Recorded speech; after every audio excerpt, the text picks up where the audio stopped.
pessoal, professora Ana Carla, essa é a nossa primeira aula aqui do mestrado e a gente está com essa disciplina que conecta o direito e as organizações de saúde. A nossa aula de abertura é uma aula que trata sobre o direito à vida e à saúde como um direito fundamental, né? E a gente vai tratar também como que isso afeta a política pública de saúde, seja ela aquela prestada pelas organizações públicas ou aquela prestada pelas organizações privadas, né?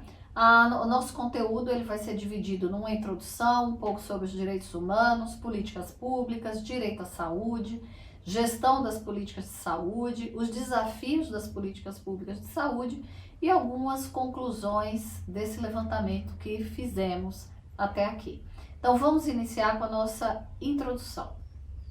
Desde os muito antigos, a gente está acostumado a dizer que onde há o homem, há a sociedade. E onde há a sociedade, há o direito. Então, o direito ele é um elemento cultural importantíssimo na história da humanidade. Essa frase não é uma frase minha, é uma frase que vem do Ulpiano, né? Que viveu de 170 a 288 depois de Cristo, e ele falava exatamente isso: ubo homo, ibi societas, ubi societas, ibi jus, né? Onde há o homem, há a sociedade, onde há a sociedade, há o direito, como um elemento cultural importantíssimo. Aristóteles, ele falava que o homem é um animal social, né? É o zoon politikon, né? Esse homem que ele é feito para, forjado, é feito para viver em sociedade. E ao viver em sociedade, ele não só cria estruturas sociais, como ele também cria demandas. E essas demandas são atendidas pelo que a gente chama hoje em dia de Estado, né? A ideia de Rousseau de que a natureza fez o homem feliz e bom, né? Mas a sociedade o tornou miserável, ela nos leva à ideia de que, ao mesmo tempo que a sociedade, viver em sociedade é uma necessidade, viver em sociedade também nos traz alguns problemas, né? E alguns problemas que precisam ser decididos coletivamente, porque se a gente abandona à deriva, a gente está abandonando a própria ideia de sociedade, a própria ideia de viver em conjunto. Tem um pensador, né, que ficou muito mais famoso por ser um pintor do que por ser um pensador, mas como pensador ele nos trouxe uma frase muito interessante, né, que é o Eugène Delacroix. Ele é conhecido por ter pintado aquele famoso quadro que faz a referência à Revolução Francesa, mas ele dizia o seguinte, que o homem é um animal sociável que detesta os seus semelhantes. Será que isso é verdade? Se for, a própria noção de convivência, a própria noção de saúde, ela fica seriamente comprometida. Max Weber, já no século XIX, ele vai falar o seguinte, que não é a consciência do homem que lhe determina o ser, mas ao contrário, o seu ser social que lhe determina a consciência, reconhecendo que da nossa vida em sociedade, a gente é capaz de fazer transformações importantes no comportamento das pessoas, no comportamento dos seres humanos. Essa ideia, ela foi ampliada, né, pelo Émile Durkheim, também no século XIX, era um contemporâneo de Karl Marx, que ele falava o seguinte, a sociedade prevalece sobre os indivíduos, que devem se adaptar às normas já criadas, as quais, por sua vez, limitam suas ações e prescrevem punições. Ele nos traz a ideia do Estado moderno que nós estamos acostumados a viver, né? Aquele Estado prescritor de condutas, proibidor de condutas, ao qual, quando nascemos, nós temos de nos adaptar. E se não nos adaptarmos, a gente estaria infringindo regras básicas da convivência social. Então, nenhum de nós vive no isolamento, todos nós vivemos dentro do contexto social.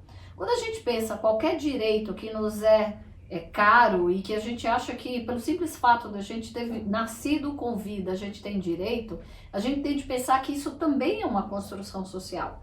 É uma construção que vem sendo dada desde os antigos até os pensadores do século XIX e se consolidou nesse Estado que a gente chama de Estado democrático de direito e Estado social. Então, como é que a gente tem de pensar o direito dentro desse contexto? A sugestão que eu dou para a gente pensar o direito nessa nossa disciplina é como um meio catalisador das virtudes potenciais da sociedade, né? No sentido da execução da política pública garantidora de direitos dos homens. O direito é um meio, ele não é um fim em si mesmo. E ele deve atender sempre ao interesse público. E que interesse público é esse que eu estou falando? Eu estou falando do interesse constitucionalmente garantido. E os direitos fundamentais são direitos constitucionalmente garantidos. O direito à saúde é um deles. Então, esse olhar interrelacional, interdisciplinar para as políticas públicas faz com que o direito seja um parceiro das políticas públicas e não um impeditivo. E quando eu digo parceiro, porque ele prevê a sua necessidade, porque ele prevê os meios para que elas sejam efetivamente entregues, e ele não enxerga a sociedade ou o gestor como um serviente, né? O direito ele tem de sempre estar pronto a se alterar para garantir a melhoria de vida das pessoas. E o cuidado é que sempre melhorar, né? Não mudar para piorar. E a gente sabe que na história da humanidade, muitas vezes o direito foi utilizado para garantir coisas que hoje a gente considera absolutamente abjetas, mas que no direito foram garantidos em textos legais. Então, esse Estado moderno, que é um Estado garantidor, um Estado social, um Estado que nos traz várias possibilidades de convivência com o outro, ao mesmo tempo de garantia de direitos próprios, ele é um Estado que se baseou na separação dos poderes. O movimento constitucionalista pós-Revolução Francesa, que varreu todas as nações do mundo, se tornou um direito garantidor.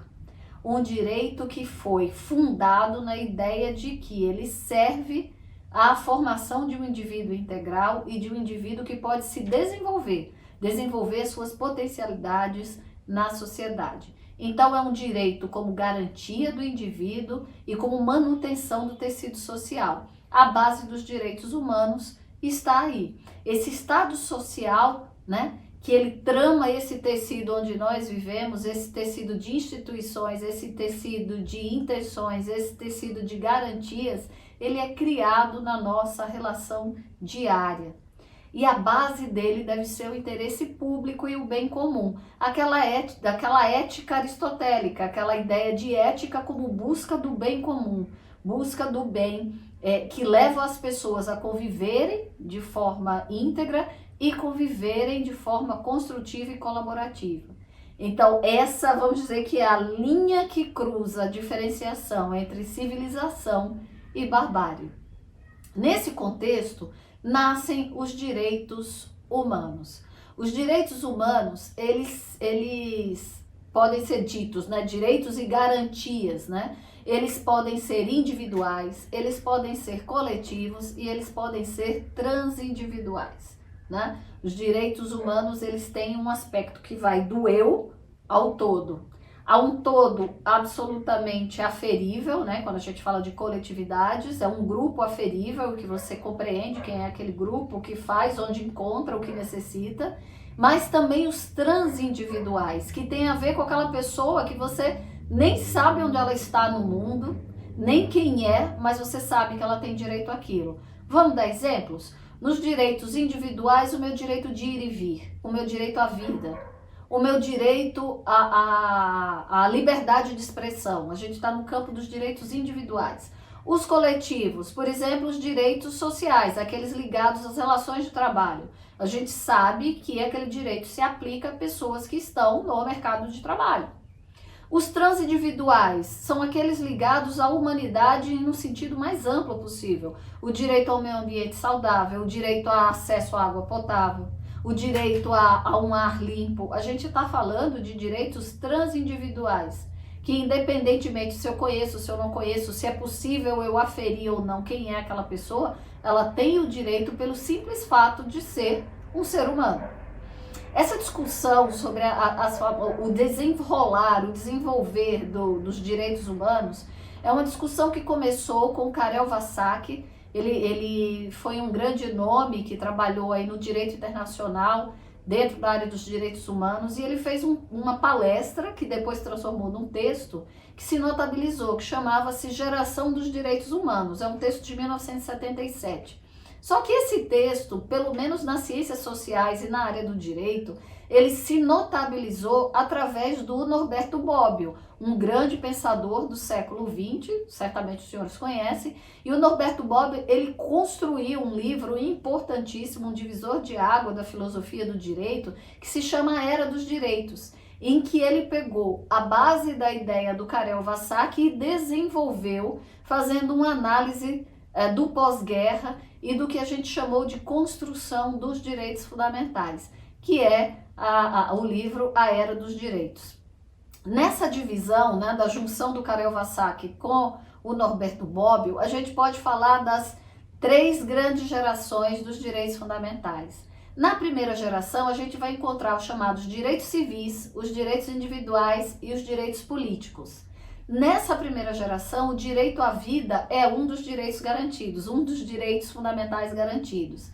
O histórico dessa primeira geração de direitos, ele começa lá em 1215, com a Magna Carta na Inglaterra, e vai até a Revolução Francesa e a Revolução Americana, das quais decorrem grandes cartas de direito. E nesse intervalo, nós temos a Paz de Westfália, nós temos o Habeas Corpus Act, a gente tem o Bill of Rights, a gente tem a Declaração dos Direitos norte-americana e a Declaração de Direitos francesa. Então foi um caminhar da história da humanidade, né, de 6 séculos, para chegar nessa consolidação dos direitos de primeira geração. Os direitos de segunda geração estão ligados à ideia do Estado social, direitos sociais, direitos culturais, direitos econômicos e direitos coletivos. Os eventos marcantes para sua consolidação foi a Revolução Industrial, né, do século XIX, o movimento cartista, a Comuna de Paris, a Primeira Guerra Mundial, a Constituição do México de 1919, a Constituição de Weimar do México de 1917, a de Weimar de 1919, o Tratado de Versalhes de 1919 e a Constituição Brasileira de 1934 acolheu todo esse pacote de direitos nascentes. Aqui também nascia a onda dos direitos sociais. Na segunda geração dos direitos, a gente pode encontrar a garantia do direito à saúde.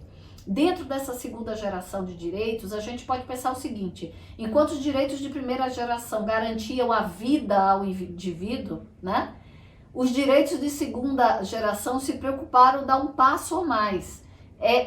Uma ação ativa do Estado, o direito de viver, mas viver bem, em condições de gozo do direito à vida. Não era qualquer vida, mas uma vida que fosse permeada de direitos sociais. E aí a gente vem para a ideia, né, a contraposição entre igualdade formal da lei, que é a primeira geração de direitos garantia, e uma igualdade real da vida como ela é, ter direito a uma igualdade real.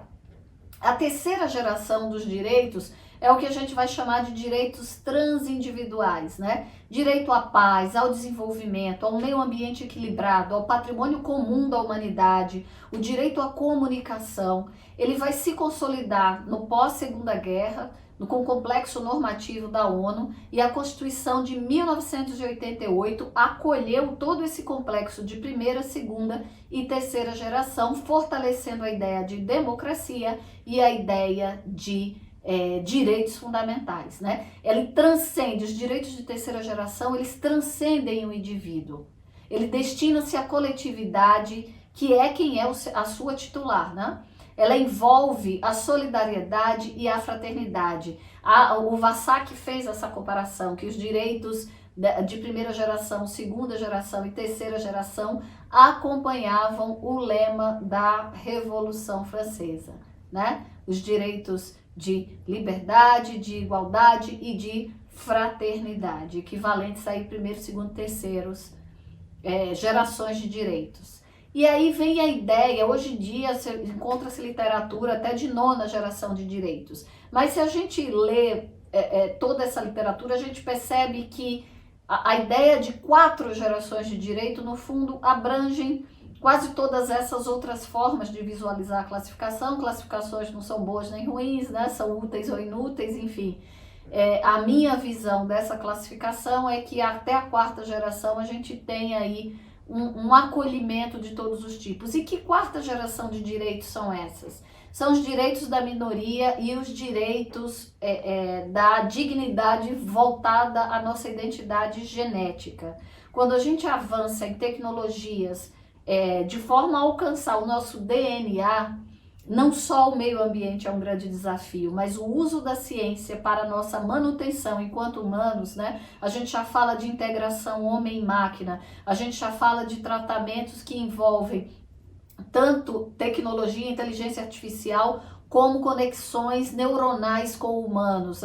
Aquela ideia do Robocop, né, que eram metade homem, metade máquina, ligados através de eletrodos, através do seu cérebro, isso já existe no mundo dos fatos e na medicina moderna. Então, quando a gente fala de quarta geração de direitos, a gente está falando do direito à ruptura do consenso, de garantia da minoria. A democracia, há quem diga que é a ditadura da maioria, né? Não vamos usar essa expressão, que é uma expressão muito pesada, muito rude. Mas a democracia, de fato, a maioria impõe à minoria como deve ser o andar do Estado. Quando a gente está falando de quarta geração de direitos, a gente está falando do direito de você decidir da maioria, de você ser minoria. Então é a ruptura do consenso, o direito ao dissenso, o direito a manter-se você, ainda que com a evolução da engenharia genética, né? O direito a você manter local em meio à globalização política. Então seria a última etapa da institucionalização de um Estado social. É você ter a liderança pela maioria através dos processos democráticos, mas garantindo o direito ao dissenso, né? O direito à identidade. Então, exemplos claros dessa quarta geração de direitos que tem batido na porta dos parlamentos e do poder judiciário, né? Os parlamentos um pouco mais resistentes, no caso do Brasil, o poder judiciário avançando. A questão da identidade de gênero, troca de sexo, direito ou não ao abortamento e quando e como, recusar-se a tratamentos médicos que levem à morte, né? O direito à eutanásia ou à morte digna, né? A questão da democracia direta, a gente cada vez mais está querendo participar da vida pública de forma direta e menos representativa, não que abandonando a representação, mas a gente quer mais espaços de ação pública. O direito à informação, a questão das fake news, que é um problema mundial, interfere em eleições, interfere na nossa vida, interfere na nossa liberdade, né? E o pluralismo. Todos esses são temas que envolvem direitos fundamentais e tem a ver com o que a gente tem chamado de quarta geração de direitos. Mas há pensadores modernos, pensadores do nosso tempo, que falam de uma quinta geração de direito. Eu vou colocar entre esses o historiador Yuval Harari, Stephen Hawking e o próprio Paulo Bonavides, que fala o seguinte: olha, quando a gente está falando de quarta geração de direitos, a gente está dando um passo a mais, né? A evolução da cibernética, a evolução das tecnologias e da nanotecnologia, a biotecnologia, a quarta revolução industrial está nos levando para uma barreira que talvez nós não nos reconheçamos como seres humanos. Então, essa garantia da manutenção da ideia de humanidade, né? A ideia de uma paz mundial diante de tantos novos desafios. O supremo direito da humanidade é uma integridade genética, né? Então, hoje tem pessoas que perguntam se a gente de fato tem direito à integridade genética, né? O que é que vocês acham? Temos? Não temos? Essa é uma pergunta do século XXI. Então, quando a gente fala em geração de direitos, lembrem do caminhar da Revolução Francesa. Primeira geração, liberdade. Segunda geração, igualdade. Terceira geração, fraternidade. Quarta geração, solidariedade. E quando a gente fala de quinta geração de direitos, a gente está falando de um novo elemento que não está na bandeira da Revolução Francesa, mas está na discussão do constitucionalismo moderno e dos direitos fundamentais, que é a equidade. O direito de sermos iguais no mundo dos fatos, na realidade. Tratar os iguais igualmente e os desiguais desigualmente na medida da sua desigualdade, como dizia Rui Barbosa. O direito à equidade. E você veja que os anos passam, os séculos passam, Os milênios passam, essa ideia de equidade nos aproxima da ideia da ética aristotélica, aquela que diz que a convivência em sociedade deve buscar o justo e o bom para todos. No próximo vídeo, nós continuamos. Até mais!